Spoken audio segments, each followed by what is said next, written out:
नमस्कार, मैं परिमल कुमार और आज बात स्क्रीन टाइम को लेकर। बहुत सारे लोग परेशान भी हैं और ये मानते भी हैं कि स्क्रीन टाइम की वजह से कुछ समस्या बढ़ गई है बच्चे और किशोरों में। लेकिन अब बात जो आज की है वो शोध को लेकर है और शोध डेनमार्क में किया गया है और शोध पब्लिश्ड भी हुआ है। वो भी आपको मैं बताऊंगा कि किस जर्नल में पब्लिश्ड हुआ है और कितने बच्चों पे शोध किया गया और नतीजे क्या आए। जो हम और आप जैसे पेरेंट्स मानते हैं कि स्क्रीन टाइम का एक नकारात्मक प्रभाव अगर बहुत ज़्यादा बच्चा इस्तेमाल कर रहा है तो देखने को मिलता है। इरिटेशन, कुछ साइकोलॉजिकल प्रॉब्लम, कुछ बिहेवियरल प्रॉब्लम, ये तमाम तरह की चीज़ें आनी शुरू हो गई है।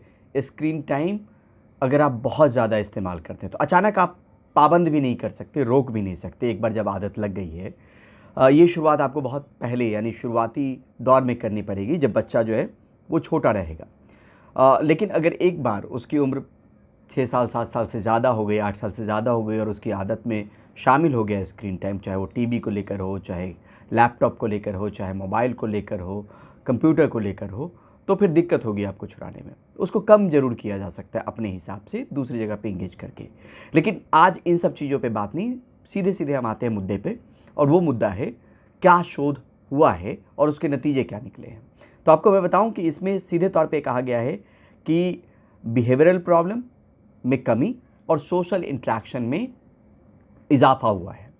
शोध कहाँ की है वो भी बताते हैं। स्टडी जो है साउदर्न यूनिवर्सिटी ऑफ डेनमार्क के स्पोर्ट्स साइंस एंड क्लिनिकल बायोमेसिक्स विभाग के प्रोफेसर जैस्पर ने किया है और ये स्टडी जामा नेटवर्क ओपन ने पब्लिश भी किया है। आप चाहें तो गूगल पे अगर करेंगे तो आपको मिल भी जाएगा, लेकिन आपको क्या टाइप करना होगा वो भी आप देखिए। इसमें अगर आप डालेंगे screen media use and mental health of children and adolescents के नाम से इसको आप तलाश सकते हैं, इसको देख सकते हैं कि इस शोध की फाइंडिंग क्या है। लेकिन मोटी मोटी जो फाइंडिंग है वो आप तक साझा करना ज़रूरी है। ये लंबे वक्त तक स्टडी चली है, करीब 2 साल के आसपास की स्टडी है। 89 परिवारों के बीच यानी 89 फैमिलीज़ के 181 बच्चों को इसमें शामिल किया गया है और ये देखा गया कि जिस तरीके से स्क्रीन टाइम की वजह से साइकोलॉजिकल सिम्टम डेवलप्ड हो रहे थे उसमें कमी देखी गई और महज ये कमी आपको जानकर ताज्जुब होगा कि महज 2 हफ्तों में 2 हफ्ते में 3 घंटे के लिए जो है वो स्क्रीन टाइम से बच्चों को और एडोलेसेंट्स यानी किशोर को दूर रखा गया और सीधे तौर पे बड़ा परिणाम निकल कर आया कि किस तरीके से उनका सोशल इंट्रैक्शन बढ़ गया और साथ में बिहेवियरल प्रॉब्लम में बहुत सारी प्रॉब्लम होता है। इरिटेशन होती है, चिल्लाहट वाली बात हो जाती है, तो इस तरह की प्रॉब्लम में कमी आई। और यहाँ पर यह भी कहा गया कि स्टडी में ये जिक्र किया गया है कि ज़्यादा स्क्रीन टाइम यानी ज़्यादा वक्त अगर स्क्रीन पे बच्चे गुजारते हैं तो उससे मेंटल हेल्थ पर असर पड़ता है, ये प्रमाणित है पहले से। 2 हफ्तों में जो ये फ़र्क दिखा है, उनको किया क्या गया कि 3 घंटे तक स्क्रीन टाइम में कमी लाई गई हर हफ्ते।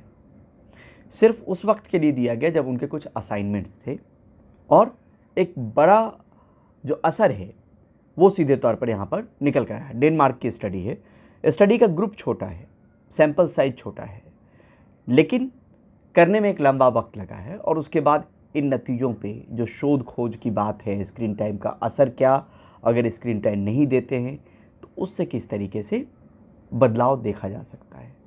सिर्फ कहने का मतलब ये है कि जिन चीज़ों पे बहस या चर्चा हम अपने घर परिवार में करते हैं या परेशानी भी रहती है, परेशान भी रहते हैं, उस पर शोध खोज भी लगातार जारी है। उसको देखकर भी आप समझ सकते हैं कि बहुत छोटी सी उम्र में मोबाइल थमाना खतरनाक है। 2 साल की उम्र तक तो बिल्कुल नहीं दें, ये कई बार जो है मनोचिकित्सक भी कहते हैं और गाइडलाइन भी इसको लेके बनी हुई है। मतलब खिलौनों के तौर पर अगर आप नए माता पिता हैं तो बिल्कुल अपने बच्चों को मोबाइल से दूर रखें। और ये भी कहते हैं साइकोलॉजिस्ट कि जो आपके बच्चे आपको देखते हैं घर में करते हुए वो उसको फॉलो करते हैं, अनुकरण करते हैं। मसलन अगर आप शाउट करके बात करेंगे तो शाउट करके बात करेंगे, जिस तरीके से या मोबाइल पे आप बैठेंगे तो मोबाइल जो है वो भी देखेंगे। तो इन तमाम चीज़ों को नए जो पेरेंट्स बने हैं उन तक ये बात पहुंचानी ज़रूरी है। और अगर धीरे धीरे कुछ दूसरी चीज़ों में इंगेज करके अगर आदत में ये शामिल है, जब ज़रूरी काम है तो उसमें तो अब इनकार नहीं किया जा सकता, लेकिन अगर कुछ और चीज़ों में इंगेज करें आप, तो जो स्क्रीन टाइम है उसमें कमी लाई जा सकती है और सीधे तौर पर आपको असर देखने को मिलेगा। तो अगर आपको ये स्टडी डिटेल में भी पढ़नी है तो आप जा सकते हैं गूगल पे। फिर एक बार दोहरा दूँ, जामा नेटवर्क ओपन ने पब्लिश किया है, और अगर आप डालेंगे screen media use and mental health of children and adolescents तो आप इसको ढूंढ सकते हैं। आज के लिए बहुत बहुत धन्यवाद, शुक्रिया, नमस्कार।